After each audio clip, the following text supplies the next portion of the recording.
Welcome to week 5 in our third unit, Communication Techniques in the OR. So this slide lists the objectives for our unit on communication. Take a moment now to pause the video and read through these to get an idea of what to expect and to act as a guide for your learning this week. So why is it important to study communication as a surgical tech? It's critical in the OR because it's critical to patient care. So successful surgery is accomplished through teamwork. It aids in the maintenance of trust and respect between team members. Communication between two people is a two-way process. So one person is the sender of the original information, and the other is a receiver of that information. The sender expresses ideas and feelings, and the receiver receives them, processes them, and then offers feedback. In good communication, skill and practice is required. If done successfully, it inspires respect, trust, and empathy. Poor communication, though, will destroy those things.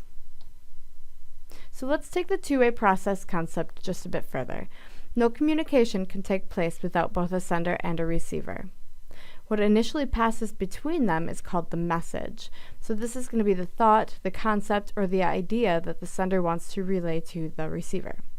The delivery of the message is how it's sent. Verbal versus nonverbal, for example. Word choice is part of the delivery as well. Tone is the emotion behind a message. So it isn't how the message is sent, but the way it's sent. It's how you can hear someone say, "Oh, I'm doing just great," and think, "Yep, that person's doing great." But you could also hear someone say, "Oh, I'm doing just great," and think, that person sounds like maybe they aren't really doing very well.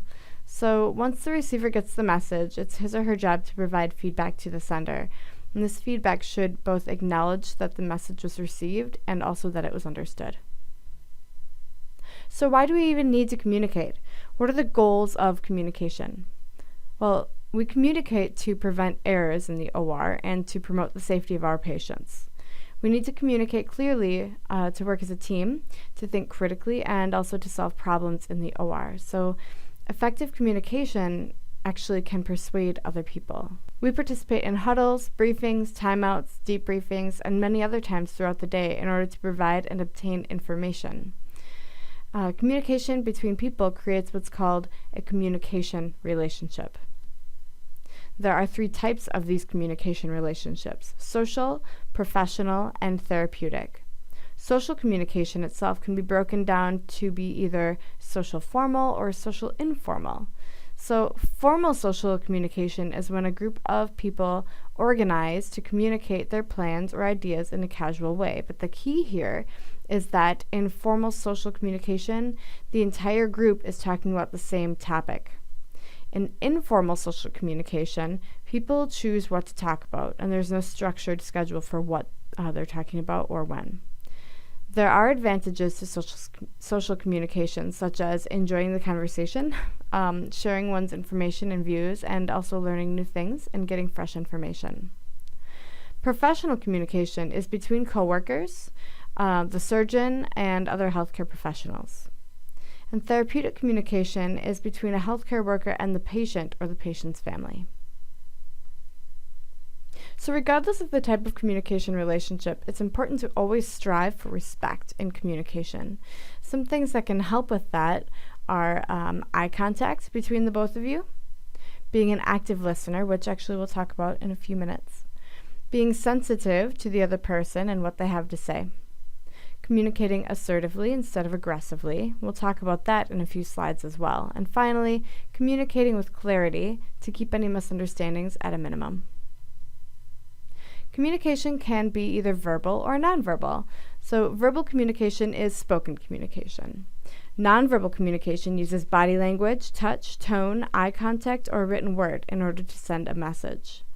A single message can contain both verbal and nonverbal types of communication. In fact, nonverbal communication can often affect the meaning of verbal communication. So imagine how the meaning of a simple message like, "I'm really enjoying this movie," could change if that phrase was accompanied by an eye roll. Imagine how the message could change if the person saying it had great posture or poor posture, etc. If you're the sender trying to communicate a message, be sure to focus on the receiver. This can help show the receiver that you respect them. You also want to be clear and concrete in order to avoid confusion and allow the receiver to express their own views. Remember that in healthcare, it's not our job to judge people, so try to remain accepting of cultural differences and the things that make the other person unique. Avoid using strong words that may shut down the other person and make them uncomfortable to fully participate in the communication. And remember to speak very clearly on the phone as well. Believe it or not, emoticons or emojis are considered to be an important part of communication. They could be used during email and texting to display the emotion of a message, for example. As the receiver in communication, it is your job to use effective listening skills. So focus on the sender to show him or her that you respect them. Again, it's not our job to judge, so please try to be accepting of the uniqueness of others here. Watch for nonverbal cues like posture, facial expression, etc. As the receiver, you must ask for clarification when you don't understand. In our profession, it's so important because, for example, it could mean the difference between someone getting the correct medication or not. It's also your job as a receiver in communication to give feedback to the sender, paraphrasing the message so they're sure that you understand. It also gives them the opportunity to correct you if you did misunderstand the message. Nonverbal communication has many sides. So this slide gives some examples of how body language can affect the meaning of a message. Placing hands on the hips, for example, could indicate a feeling of authority or anger. Arms across the chest may show resentment. Avoiding eye contact could indicate that a person is being untruthful, etc. Pause this video and try this short activity. Go down the list on this slide and say the following statement while also performing each posture. I am doing really well in exploring surgical issues. Touch in communication is very versatile and can be used in very different ways. A person can use touch to communicate that they're speaking with sincerity and care, to show that they are paying close attention to the conversation. It could also be used to demonstrate dominance or authority in the conversation because it breaks a physical barrier. Remember that unwanted touch is not okay. Also, be very careful to only use touch in appropriate ways. The Fuller book in our lab has a really great section on touch in communication.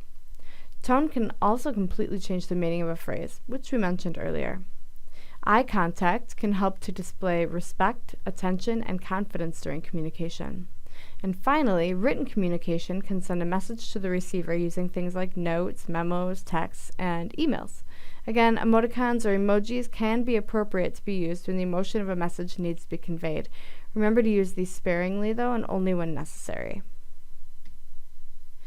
Assertiveness is the ability to express your needs and rights while also respecting the needs and rights of others. In order to be assertive, you have to send a clear message with a neutral posture and good eye contact. In short, you need to show respect. Aggression is the exertion of power with intimidation, loudness, and/or bullying. I think of aggressive statements as trying to bulldoze through the conversation without consideration for the other person. So what are some things that might make effective communication more difficult? We all have perceptions and bias of our world as we ourselves see it. Sometimes to be effective, you'll need to put those things aside and keep an open mind. The receiver may have a hard time understanding the concepts or ideas that you're trying to express through your message or through the sender's message. Social and cultural influences that are different between the sender and receiver may also interfere with communication. For example, imagine that the sender has a very thick accent. The receiver may not be able to understand very easily. Strong emotions could potentially cloud over the intended message as well. Environmental barriers in the OR will most commonly be noise. There are a lot of noise-producing machines in the OR. Staff in the OR also need to wear face masks, which are a literal barrier as well. Finally, for communication to be successful, both participants need to be able and willing. If either the sender or the receiver has little to no desire to communicate, then the process itself is going to deteriorate. So let's move on from communication, and we'll talk a little bit about teamwork in the OR. A team is a group of people that come together to reach a common goal.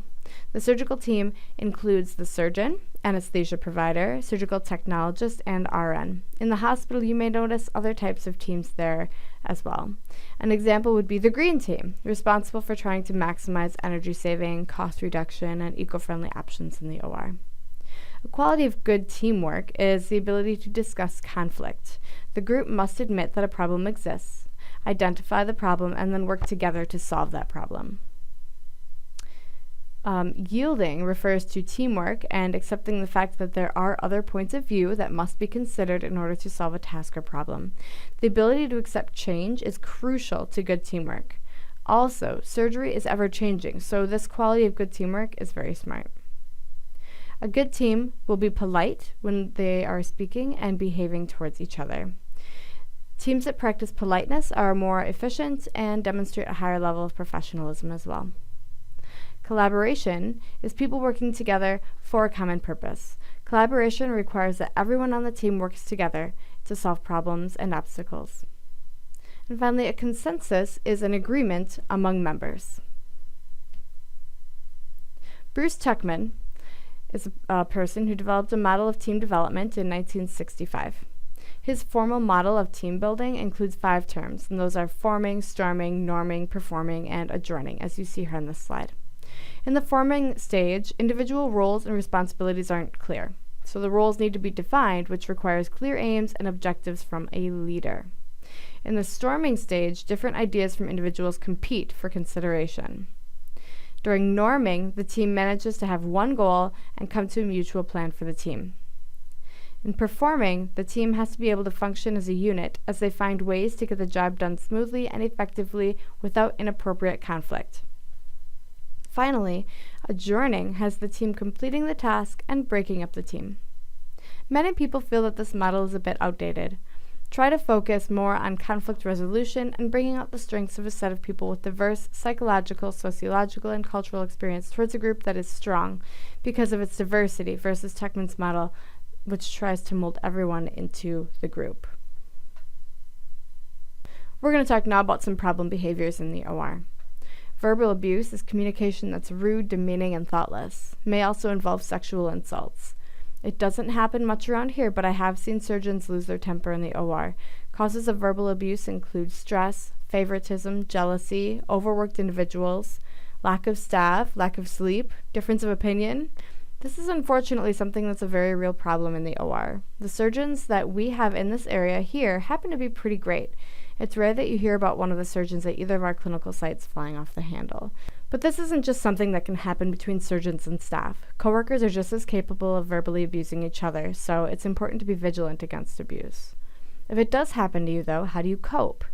So coping with verbal abuse may include remaining calm. You can be the anchor that de-escalates the situation.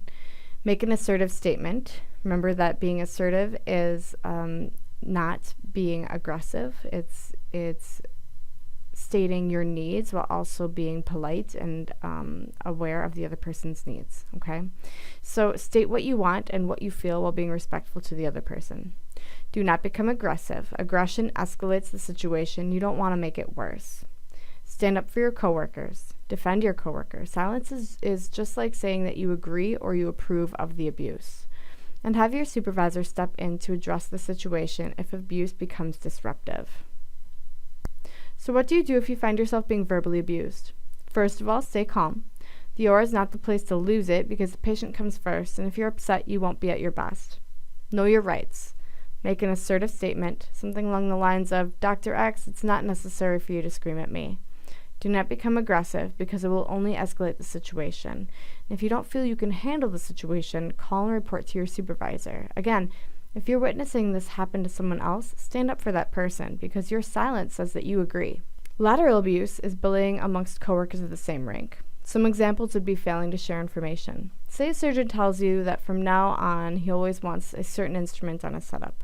You maliciously choose not to tell your coworker because you want her to struggle. This stuff actually happens.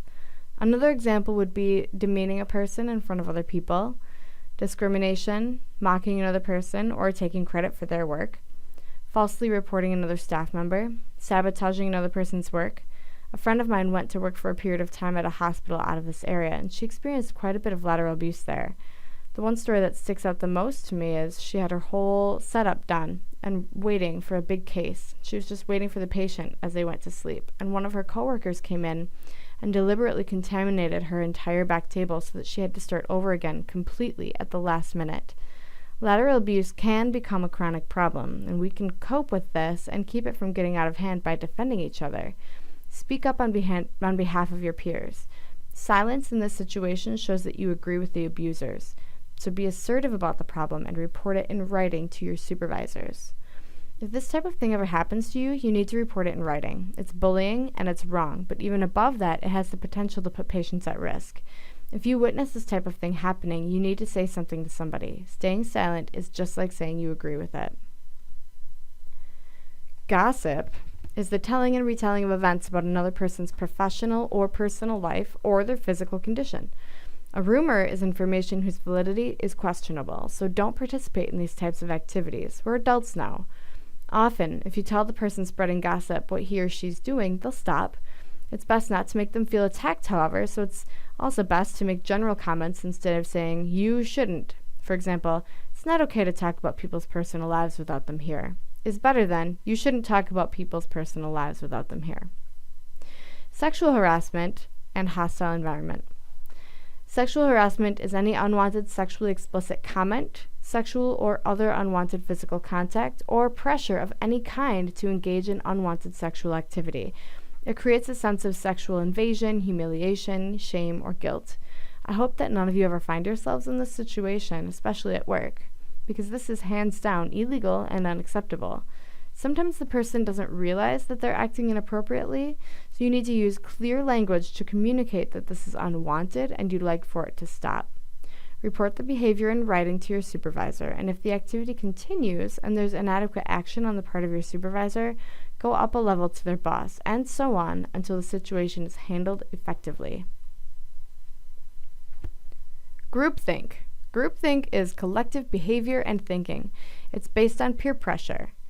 It's very unprofessional, and it results in what you might think of as the in crowd and the outsiders. Feedback, when offered in a non-judgmental manner and focused on the task instead of the person, can be positive. So negative feedback focuses on the individual and is usually used to boost the self-esteem of the person who's giving the feedback. So if you find yourself needing to cope with negative criticism, one option is to confront the one that's criticizing you. State that you find their behavior distressing, not helpful. Remind them that the discussion should be held in private, and ask that the person be specific about the problem or behavior. Hopefully, the feedback you get is from people who genuinely want to help you and make you even better. Take that feedback and implement changes where you can to improve your skills. The goal in conflict resolution is to find a solution that's acceptable to everyone. So this is called a win-win. Both parties end up happy. A win-lose means that one party is satisfied but the other is not. And this is no good because there could be resentment here. Finally, there's a third outcome, lose-lose. This option is obviously unacceptable because no one ends up happy. Some keys to discussing problems would be try to remain open-minded, gather information about the problem, and view it as a team problem instead of just your problem. No one needs that weight on their shoulders. Tackle the little problems first and then the big ones, and try to formulate a plan to resolve the issue. Work hard towards a win-win. Seek help from a mediator if you feel you need one because your group isn't coming to a decision. Our final topic of conversation following into communication in the OR is computers.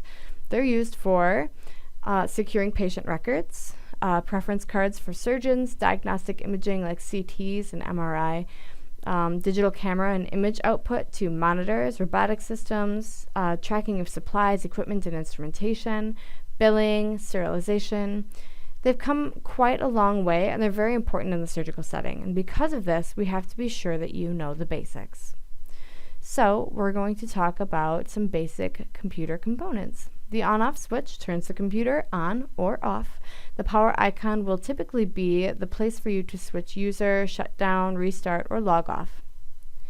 Drives. Internal storage of computer means the memory type that resides inside of the computer. So external storage devices would include USB memories, external or networked storage devices where data is stored outside of the main computer body. A monitor. A monitor provides an electronic visual display. Sometimes they're touchscreen, which you'll sometimes see in the hospital. Keyboards use an arrangement of buttons or alphanumeric keys. A mouse detects movement relative to the surface it's sitting on and allows the cursor on the screen to be moved around as needed. A printer/scanner/fax is an output device that produces paper and electronic documentation. A modem is a device that, one way or another, transmits data to be received and sent by the computer. Speakers. These produce sound from computers. And accessory ports. Connect peripheral devices to the computer, for example, the USB port. A desktop is the background for all computer program work. The toolbar is typically located at the top or bottom of the window and is specific to each program used.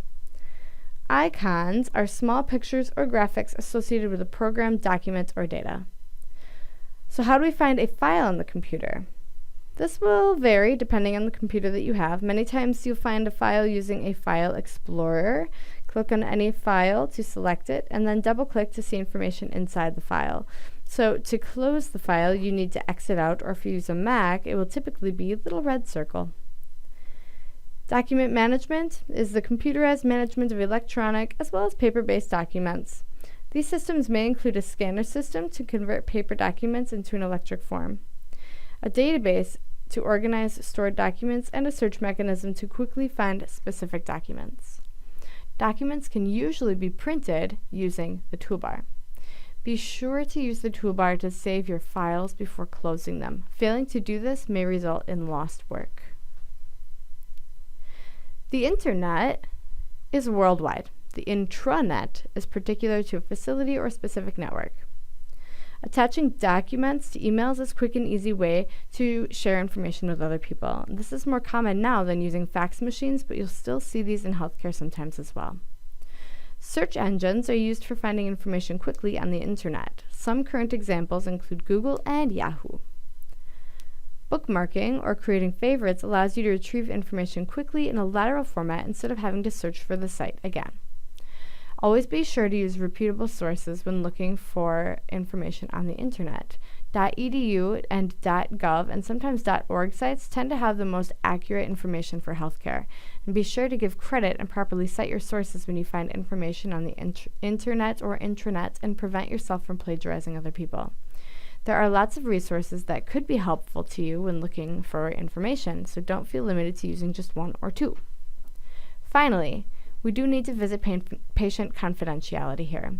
With computers and other technology, continuity in patient care has never been better. But the flip side of that is patient confidentiality has gotten more challenging. And remember that just because you can access a person's electronic medical records doesn't mean that you should.